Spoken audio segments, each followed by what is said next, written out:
ದೀಪ, ಅತ್ತೆ ಬರೇ ಫೋನು ನೋಡ್ತೀಯಲ್ಲಮ್ಮ, ಜೀವನದ ಅರ್ಥ ಗೊತ್ತೈತೇನಮ್ಮ? ಗೊತ್ತಿರತ್ತೆ. ನಾನು ಹೇಳ್ತೀನಿ ಕೇಳಮ್ಮ. ಹೇಳತ್ತೆ.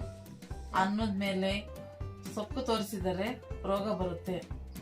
ಅತ್ತೆ ನಾನೊಂದ್ ಹೇಳ, ತಂದೆ ತಾಯಿ ಮೇಲೆ ಸೊಕ್ಕು ತೋರಿಸಬಾರದು, ಅನರ್ಥನಾಗುತ್ತಾನೆ. ಹೆಣ್ಣಿನ ಮೇಲೆ ಸೊಕ್ಕು ತೋರಿಸಿದರೆ ಬ್ರಹ್ಮಚಾರ ಆಗುತ್ತಾನೆ. ವಿಧಿಯ ಮೇಲೆ ಸೊಕ್ಕು ತೋರಿಸಿದರೆ ಅವಿವೇಕ ಆಗುತ್ತಾನೆ. ಅತ್ತೆ ನಾನೊಂದ್ ಹೇಳ್ತೀನಿ ಕೇಳತ್ತೆ. ದುಡ್ಡಿನ ಮೇಲೆ ಸೊಕ್ಕು ತೋರಿಸಬಾರದು, ದರಿದ್ರನಾಗುತ್ತಾನೆ. ನಾಯಕದ ಮೇಲೆ ಸೊಕ್ಕು ತೋರಿಸಿದರೆ ನಿರುದ್ಯೋಗಿ ಆಗುತ್ತಾನೆ. ಮತ್ತೆ ತಾನಾಗಿ ಬರುವುದು ಏನತ್ತೆ? ಕಾರುಣ್ಯ ಮುಪ್ಪು. ಕರೆಕ್ಟ್ ಅತ್ತೆ. ಮತ್ತೆ ನಾನೊಂದ್ ಹೇಳ್ತೀನಿ ಕೇಳತ್ತೆ. ನಮ್ಮ ಸಂಗಡ ಬರುವುದು ಏನ್ ಹೇಳತ್ತೆ? ಪಾಪ ಪುಣ್ಯ. ಕರೆಕ್ಟ್ ಅತ್ತೆ. ದೀಪ, ನಾನೊಂದ್ ಹೇಳ್ತೀನಿ ಕೇಳು. ತಡೆಯಲಾಗದ